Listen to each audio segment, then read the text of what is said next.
Welcome to Next Level Play Therapy, a weekly podcast dedicated to supporting the next generation of child and adolescent therapists to provide exceptional play therapy services. We'll explore all things play therapy to elevate your work with children and adolescents using the therapeutic powers of play. I'll discuss practical tips and ideas so you can provide a transformative experience for your young clients and make a real difference in their lives. So get ready to take your play therapy skills to the next level and make a lasting impact in the lives of children, adolescents, and families. There, good morning. Good morning. Today I want to talk about the topic of congruence.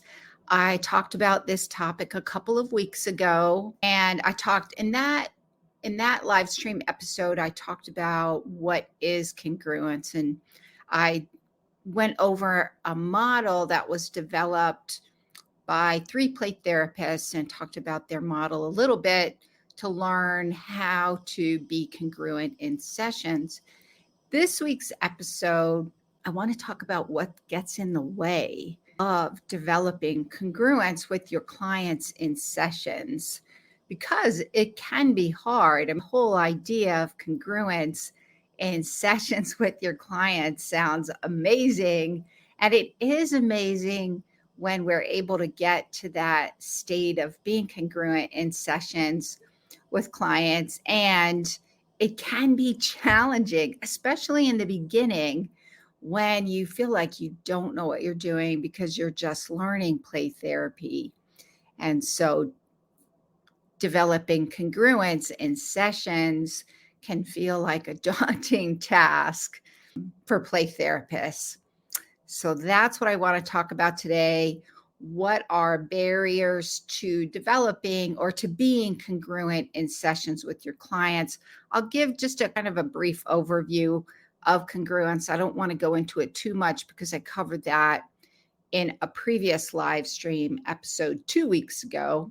Last week, if you missed last week's live stream episode, I had a guest, a really amazing guest. If you are a play therapist, and I would highly recommend, even if you're a child and adolescent therapist, I would highly recommend watching that episode to learn a little bit more about Child Nexus, which is a program started by Dr. Karen Wilson, who is a clinical psychologist. As a child and adolescent therapist of 30 years, I would have loved to have had a community like this to refer parents to, or even when I was brand new in child and adolescent therapy, probably would have been a good resource for me to learn about some of the other things that might be going on with my clients. So the last 2 episodes were really good. Make sure you check those out. This week, I want to talk about barriers to congruence. So let's get started. I'd love to know who's here. So for those of you watching live, please feel free to post your name in the comments, where you're from, what population you work with. Are you using play therapy? What model are you using in play therapy? I would love to know who's here. So I'm Cathi Spooner. I'm a licensed clinical social worker and a registered play therapist supervisor here in the United States. And I have been in the mental health field working with children, adolescents, and families for the last 30 years. And so a lot of what this live stream episodes are about is really taking my 30 years of experience and helping the next generation of play therapists kind of find your way and sharing my knowledge with you about that. I'm going to talk a little bit at the end about my Play Therapy Academy. If you're interested in that, probably want to hang out till the end so you can learn how to use play therapy effectively and confidently. In that, I share these live streams every week. And it's really hard to take the information and apply it client by client in real time. So Play Therapy Academy is a way to provide that support to help you learn how to take what you're learning in trainings and even my live stream episodes and podcasts and implement that in real time with your clients, so you develop the skills to help you feel confident that you can get the change for your clients and feel confident that you're able to help your clients overcome whatever challenges they're experiencing. So I go live every week on my YouTube channel and in my Facebook group, Play and Expressive Arts Therapy Playground. If you're interested in that, it's for child and adolescent therapists who are using play and expressive arts with your young clients. Hop over to, and if you're on Facebook, hop on over there and join my group. You do have to answer all of the questions, though, in order to get admitted. And then I also live stream into my LinkedIn channel, and then simultaneously I live stream into my Instagram channel. So first of all, for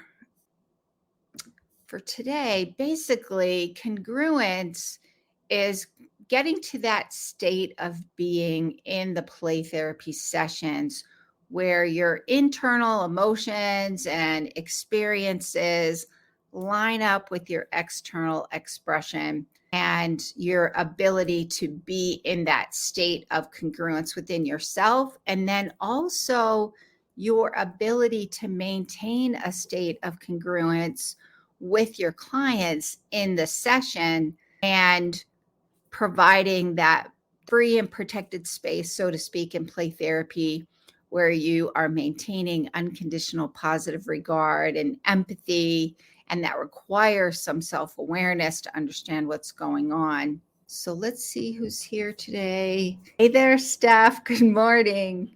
So first and foremost, what are some barriers that get in the way of maintaining congruence? Well, what we know is nobody can maintain congruence all of the time, 100% of the time. That's just not a possibility.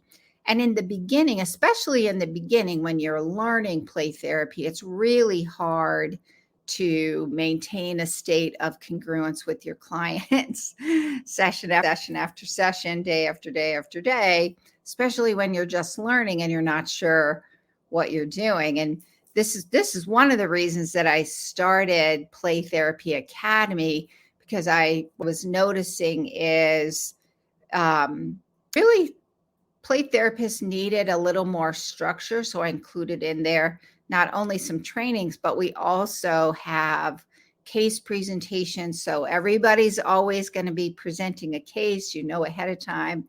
I always encourage the use of video if you can get permission, because the best way to get help learning how to use a play therapy model and your way of being in the session, which has everything to do with congruence, is much more effective. You learn so much better when you're using video, as long as you have that permission from your clients. And of course, we maintain privacy and confidentiality in the group. So that's what we're going to talk about today. What are some barriers to congruence? Hey there, Sherry. So Sherry's in my Play Therapy Academy as well. So welcome, Sherry. First barrier has a lot to do with imposter syndrome. So if you're new to the mental health field, if you're new to working with children and adolescents, if you're new to using play therapy, then the likelihood you are struggling with imposter syndrome is very high, because you're just learning. So what is imposter syndrome? Basically, imposter syndrome, you have it. These will definitely resonate with you.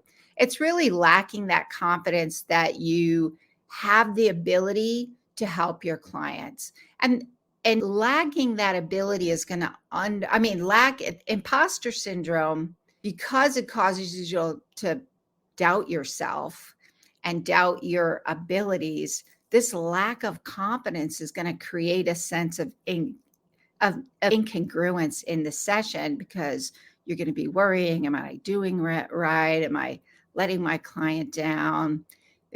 You're listening to your inner critic tell you that you're terrible and you're doing a terrible job, which causes you to believe that you're not doing things right.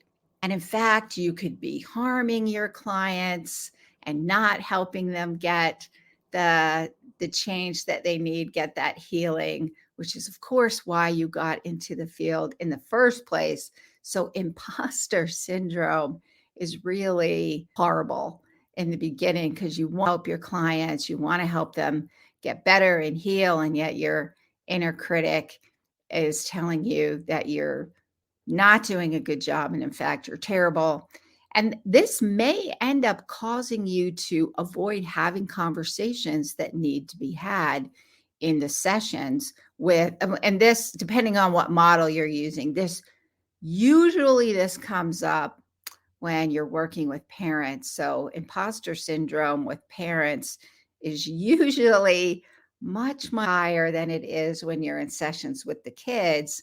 And because of your imposter syndrome, there's a good likelihood that you're not really having the conversations with parents to help parents and support parents in the change process that are needed. So the thing that you want to keep in mind is nobody is perfect. And when you're in the learning process, this is why you get support. This is why you get into consultation or supervision, so that you have another more seasoned professional helping you know what to do in the sessions. You don't have to do it alone. In fact, here in the United States, while you're in the licensing process, meaning you are learning under the supervision of another more seasoned person, you're learning how to do the documentation, you're learning how to use different theoretical models, you're learning what to do when you hit challenging spots in the change process. And this is true for play therapy as well. Like, I'm a licensed clinical social worker here in the United States. I'm also a registered play therapist supervisor. I was into play therapy back in the late 1980s. And then it took me a while to get some actual training and supervision myself. And I will tell you the difference in my confidence and in my abilities once I found a play therapy supervisor, AKA also known as consultant. My skills and abilities dramatically improved. It was such a game changer for me, because I had somebody helping me through my imposter syndrome and learning the skills, and it gave me the confidence because I had another person helping me out. And I would say in Play Therapy Academy, I don't know, Sherry and Steph, what you say. I mean, in Play Therapy Academy, it's a group format. So it's not just me giving my ideas, but it's also the collective wisdom and experience and knowledge of the group and getting their feedback. So not only do you get support of myself and Play Therapy Academy, you get a whole group of like-minded, supportive play therapists to help you along the way, so you don't have to do it alone. So let's say Facebook user says, gee, harming them resonates. That's my biggest fear in this. I sit in that chair thinking, I'm not helping them. Why am I treating them like a guinea pig so I can learn? I need to send this. Yes. Yep, that's exactly true.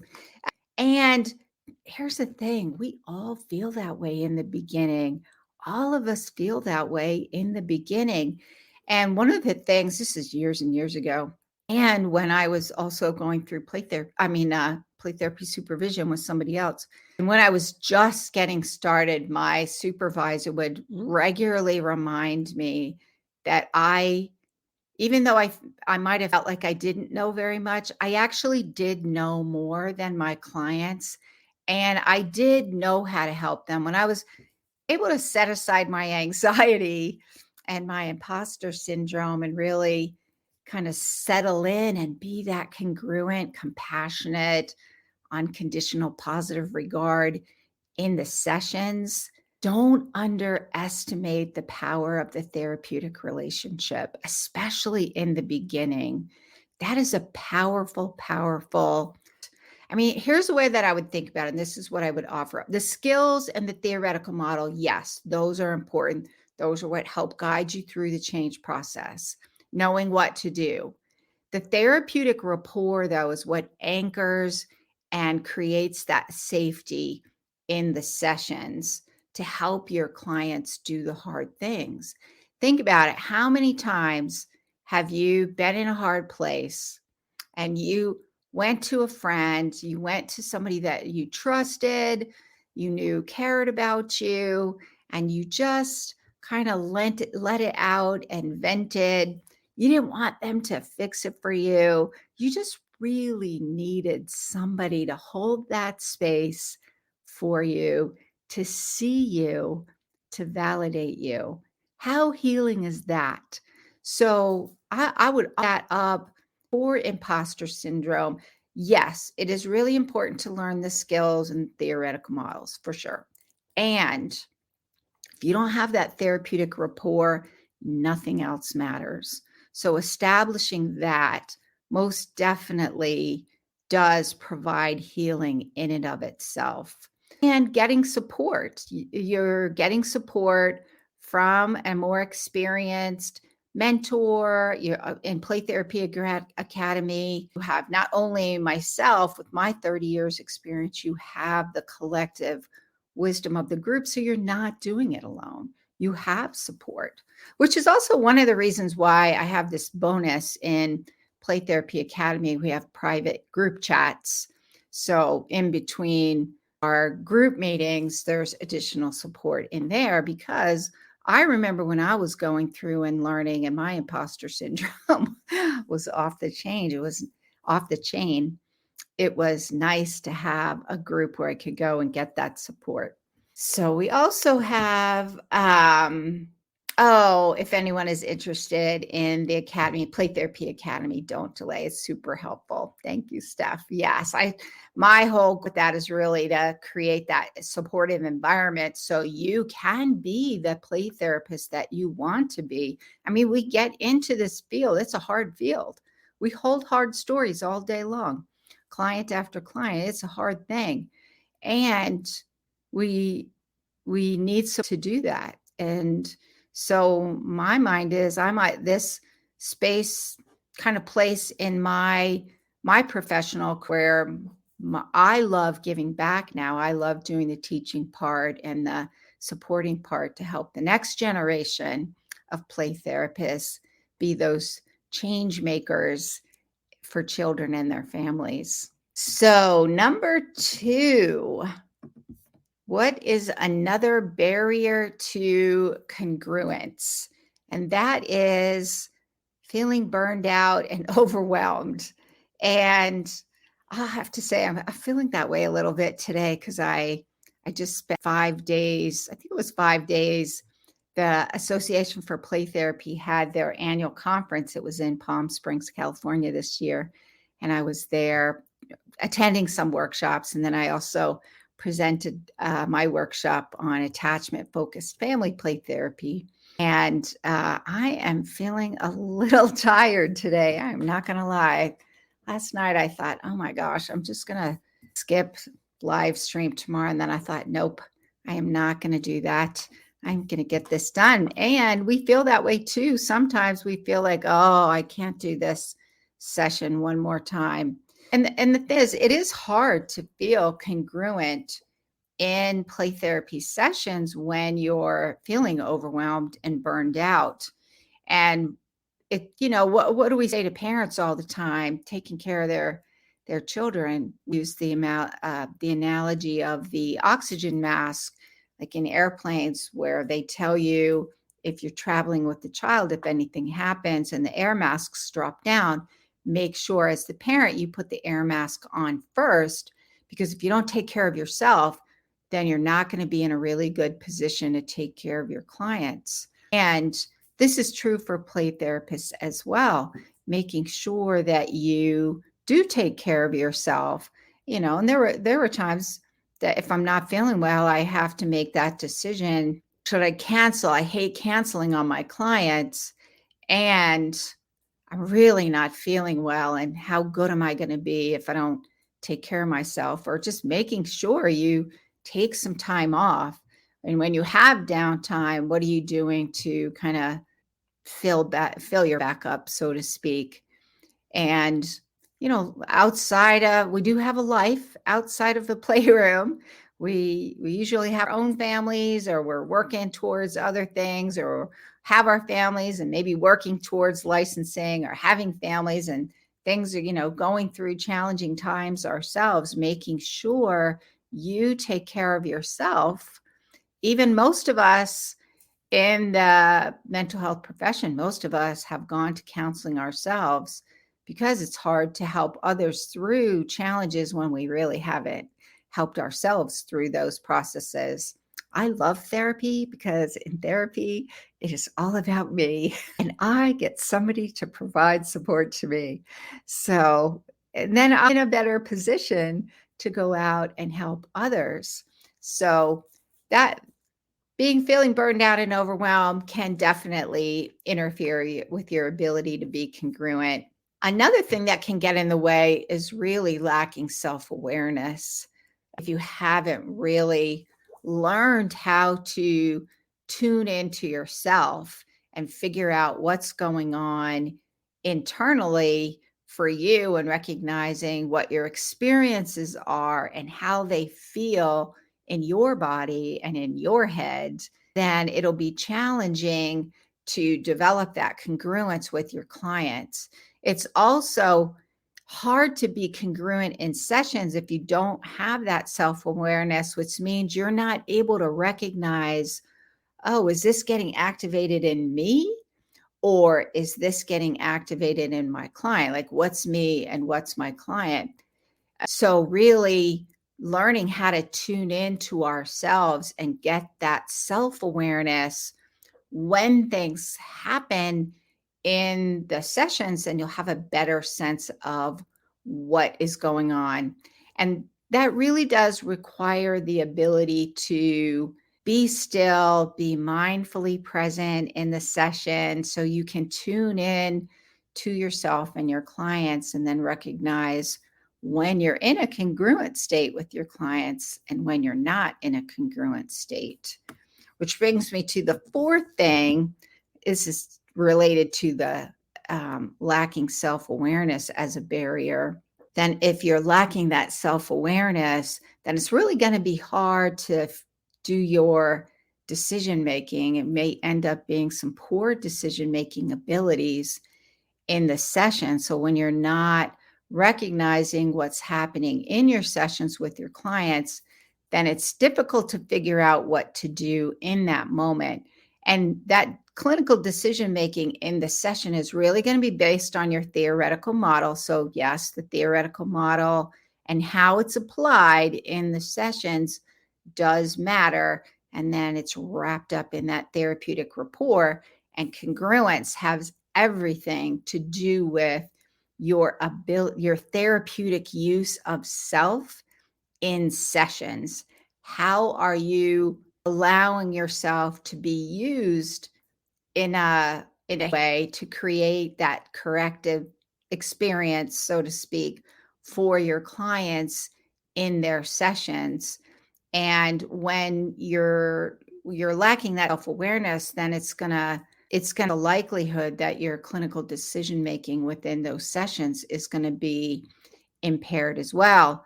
And knowing what needs to happen then to maintain congruence in that session. And when you're not sure of what's your internal experience for versus what is your client's, and let's say, for example, you're really you have some really negative feelings coming up in your sessions towards your client, it's going to be hard to maintain that unconditional positive regard in your sessions and have that empathy when you have this kind of this angst going on inside that's negative. And then if you're not really recognizing and understanding what that is, and it can really negatively impact your decision making about what to do with that. And depending on your theoretical model will determine what you do with that and how you do it. And then being congruent in sessions means you're focusing on figuring out what to do with that information. What am I going to do with this information in the moment so that I can be congruent and maintain congruent? Because the likelihood you're going to go in and out of congruence with your client during the session is very high. And then the more burned out and overwhelmed you are, the more your imposter syndrome is just getting in your head, the harder it will be to be congruent. And it's going to influence things like setting limits. Like, how do I set a limit? Do I set a limit? Sharing your emotions or experiences with your clients to serve them. Sometimes being congruent means that we share in the moment how we're feeling, what's coming up for us in the session. But the purpose is, self-disclosure. It's all about, is this going to benefit my client? So if I'm not aware, if my self-awareness isn't that great, and maybe it's negatively influencing my decision making, then it'll make it hard for me to figure that out. And then how are you responding? Congruence also takes a attunement. You have to tune into your client, and then that attunement that we know from the work of Daniel Siegel, he coined the term resonant circuits, which is basically we are physiologically tuned in to one another, even on a physiological level. We're tuned in, experiencing emotions of another. And what he talks about in his book, Mindsight, is that really you have to be able to understand what's me and what's not me. And then I look at that as also true when we're talking about this concept of congruence. I need to understand what this is so I know how to track it. How do I reflect this in sessions? And then it's going to really influence my ability to kind of maintain that unconditional positive regard when I'm not really understanding what's going on in myself. So this, to me, is where it's really important to get that support to help you work through some of these challenges and figure out what that is. And that support might be your own therapy. As therapists in the mental health field, we always at some point in our careers and in our lives, we will have gone through therapy. Maybe we're in therapy for a while. I like therapy because then it's all about me and we get to talk about me. Because most of the other time, I'm always focused on everybody else, focused on my family, focused on my kids, focused on my clients, how to help my clients. So having that space where it can be about me can be nice. But the other thing is you're doing, like, what is your do to fill your bucket up? For me, I go for hikes, I go for walks. I make sure on the weekends I have my morning coffee in the morning, and I'm listening to some of my podcasts, and I'm listening to music that kind of fills me up with my coffee. Those are I do to help me kind of reset. And those are important things for all of us to be doing, figuring out what that is.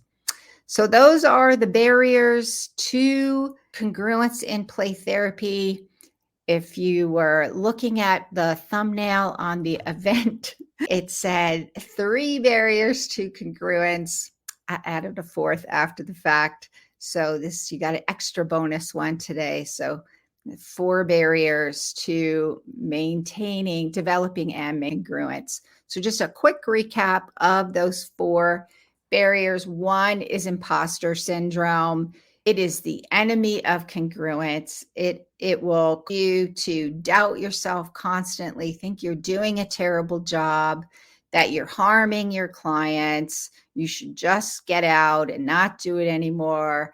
At any point in time, they're going to figure out that you're a big fraud, and that would be horrendous. And the reality is you're not. And when you can set aside that imposter syndrome, then you can really settle in and develop and make that therapeutic rapport and get support, get supervision. I'm going to talk a little bit more about Play Therapy Academy at the end. I do have openings. I have like 2 openings in my Saturday group, and then I have a few openings in my Wednesday group. So if you're interested, you want to stick around, I'll tell you a little more about that. But get support, get help. You don't have to do it alone. The other thing is nobody can be congruent 100% of the time, every single session, client after client after client. We cannot be congruent in our lives. Like we're always, maybe we're more stressed out, maybe we're tired, maybe we're hungry, maybe we just kind of had a stressful thing happen. None of us can be congruent all of the time to maintain unconditional positive regard and empathy in our play therapy sessions. It's just not possible. We can't feel those feelings all the time with our family members. Like it's just not possible.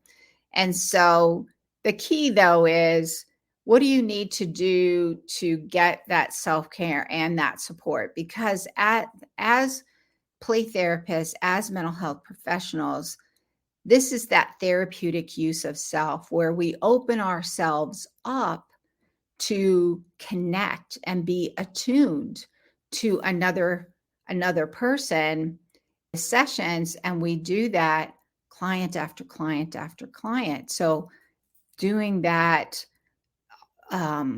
attunement, being open and receptive and authentic in our sessions can be challenging.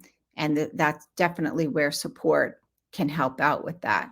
The third thing is lacking self-awareness, like accessing your resonant circuits, understanding understanding what's coming up in sessions and what's going on. If you don't have that self-awareness, then it's going to be really hard to understand what's going on and how to respond. And you definitely want to make sure, however you're responding, it's in alignment with your theoretical model. Even if you're using an integrated approach, more eclectic in nature, you still, those interventions are rooted in a theoretical model. So you want to make sure whatever it is you're doing in the sessions, you're understanding where the roots of that are and kind of ground yourself in that while using yourself therapeutically in the sessions. And your self-awareness is going to help you figure out what you need to do and how you need to do it to maintain that authenticity and that unconditional positive regard and empathy in the sessions. And then the fourth barrier to congruence is really poor decision making. And that really comes out of pretty much all the things we just said. I just talked about the other 3 things, most especially though, that lack of self-awareness, because sometimes things will happen in sessions and something will get activated in you. If you're not sure what to do with that, because you're not really sure what's actually going on, you are not really fully internally connected to yourself, then it's going to be hard to know how to respond and what to do in the sessions using your theoretical model. So it's really important to get that support to help you make sure that you have that self-awareness and you understand what's going on, as well as getting the support you need to overcome your imposter syndrome. And then also taking care of yourself so that you're not, when you do feel overwhelmed and a little burned out, you know what you need to do in order to take care of yourself. So those are the 4 barriers to developing and maintaining congruence in the sessions to maintain unconditional positive regard and empathy. So if you're interested in Play Therapy Academy, I do have openings. My virtual assistant, Brill, he also goes by Dom. So in the comments, you'll see it's Dom. He'll post in the comments a link to find out more about Play Therapy Academy. You can pop over to my website. My website is rhplaytherapytraining.com. If you're interested in Play Therapy Academy, then click on the Supervision tab, and you can learn more about Play Therapy Academy. We'll also post in the comments, we'll post a link to schedule a free 30-minute video if you really want to talk about how Play Therapy Academy can support you and help you. Then feel free to schedule a free 30-minute video call with me. That way we can talk about what it is. I can answer your questions. I can tell you what it is and what it isn't, and how it can support you in the work that you're doing with children, adolescents, and families using play therapy. In addition to Play Therapy Academy, we meet twice a month. We do case presentations so that you get some dedicated time. You also have the support of group. It's not my 30 years of experience in the mental health field. You get the collective wisdom, resources, and knowledge of the other people in the group. Plus, you also get their support. And I find that one of the most beneficial things is getting some support from your colleagues. In addition to the twice a month group consultation meetings that we do online, it's an online program. I have some online self-paced courses in the platform. So foundations in play therapy, getting grounded in play therapy case conceptualization, getting grounded in play therapy treatment planning. I'm getting ready right now. I'm in the process of creating the next course in the series, which is getting grounded in play therapy progress notes. And then I'll also do a training. I'll have a training in there on working with parents and partnering with parents and how to do that effectively. So in my mind, that kind of gives you a really good grounding in some of the basics. And then we use the play therapy consultation meetings to learn how to apply your play therapy model and use that case conceptualization so you can do your treatment planning, all those kind of foundational things that you need to do in order to be in the mental health field. And then we have bonuses like we have private group chat in between our meetings, so you can get support in meetings. And I also do some other discounts. So if you're interested in Play Therapy Academy, click on the link. The links are posted in the comments. Click on those. Head over to my website, rhplaytherapytraining.com. If you click on the supervision page, then you can learn more about it. There's also a link there to schedule that 30-minute meeting. Also, if maybe you don't need the group consultation, maybe you just need the courses. Those are available kind of a la carte, so to speak. Getting grounded in play therapy foundations, getting grounded in play therapy case conceptualization, and getting grounded in play therapy treatment planning. These courses are currently available individually. You can buy one at a time on the website. So if you're interested in checking out those trainings, then head over to my website at rhplaytherapytraining.com. Click on the courses page, and you'll find more about those there. All righty, thanks. And I will see you guys next week. Bye for now.